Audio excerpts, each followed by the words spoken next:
Just wanna see the light.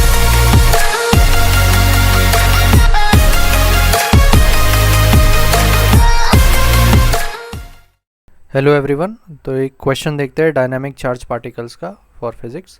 तो हमें एक स्पीयर दिया हुआ है जिसका रेडियस r है और उसका पोलराइजेशन का वैल्यू दिया है p is equals to k r vector, और k एक कांस्टेंट है and r is measured, that is radius is measured from the centre of spear.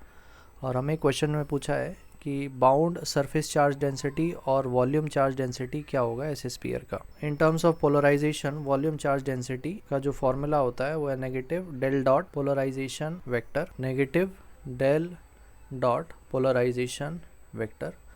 अब वहाँ पर पोलराइजेशन वेक्टर का हमें वैल्यू लिखना है, so it is negative del dot K R vector. अब इक्वल टू के कांस्टेंट है तो उसे हम बाहर ले लेंगे, negative K del dot R vector. अब डेल डॉट आर का जो वैल्यू होता है वो 3 आता है, तो हमारा डेंसिटी का जो फॉर्म आंसर होगा वह -3। तो ये हमारा वॉल्यूम डेंसिटी है फॉर पोलराइजेशन पी। तो अब निकालेंगे सरफेस चार्ज डेंसिटी। तो सरफेस चार्ज डेंसिटी के लिए जो फॉर्मूला होगा वो है density volume multiplied by volume upon area.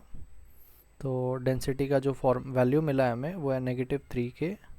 अब स्पीयर है तो स्पीयर का रेडियस कैपिटल आर है, तो उसका वॉल्यूम का फॉर्मूला होगा 4/3 pi R cube divide by area का formula for sphere 4 pi R square. तो इसे सॉल्व करने के बाद जो हमें आंसर मिलेगा वो है नेगेटिव के आर, जिसे हम कंसिडर कर सकते हैं मॉड ऑफ के आर, जिसकी वैल्यू आएगी के आर वेक्टर। तो ये हमारा फाइनल सोल्यूशन